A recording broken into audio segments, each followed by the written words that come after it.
Ask doctor జానర్స్ అని type చేసి మీ క్వశ్చన్స్ అడగండి, తప్పకుండా రిప్లై చేస్తాను.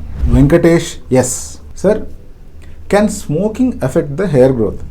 Should I stop smoking before surgery? Smoking వల్ల హెయిర్ ఫాల్ అవుతుందా అంటే ఎస్, స్మోకింగ్ వల్ల హెయిర్ ఫాల్ అవుతుంది. హమ్ కానా నహీ బతుకు సక్తా, లేకిన్ మందు నహీ సక్తా బతుకునే 20 साल से. హెయిర్ ట్రాన్స్ప్లాంటేషన్ సర్జరీ కంటే ముందు స్మోకింగ్ స్టాప్ చేయాలంటే స్టాప్ చేయాల్సిందే.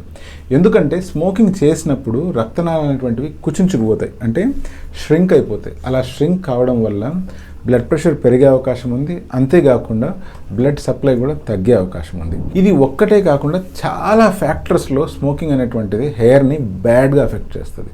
సో మీరు హెల్దీ హెయిర్ కావాలనుకుంటున్నారంటే స్మోకింగ్ని ఎంత అర్లీగా క్విట్ చేస్తే అంత మంచిది. ఇప్పుడు సర్జరీ విషయానికి వస్తే స్టడీస్ ఏం చెప్తున్నాయంటే ఎవరైతే స్మోకర్స్ ఉంటారో వాళ్ళకి లోకల్ అనస్థీషియా ఇచ్చినా కూడా పెయిన్ సెన్సేషన్ అనేటువంటిది పూర్తిగా తగ్గదు. సో అందువల్ల అనస్థీషియా అమౌంట్ అనేటువంటిది పెంచవలసి వస్తుంది. అంతేకాకుండా ఎవరెవరైతే స్మోకర్స్ ఉంటారో వాళ్ళకి హీలింగ్ కెపాసిటీ తగ్గుతుంది. అంటే ట్రాన్స్ప్లాంట్ చేసిన తర్వాత ప్రాపర్గా హెయిర్ షెడ్డింగ్ జరగదు, ప్రాపర్గా హెయిర్ రీగ్రోత్ కూడా జరగదు. అంటే కంపేర్ కనుక చేసామనుకోండి ఒక స్మోకర్కి నాన్ స్మోకర్కి, ఎప్పుడైనా కూడా హెయిర్ ట్రాన్స్ప్లాంటేషన్ రిజల్ట్స్ నాన్ స్మోకర్కి చాలా బాగా ఉంటాయి.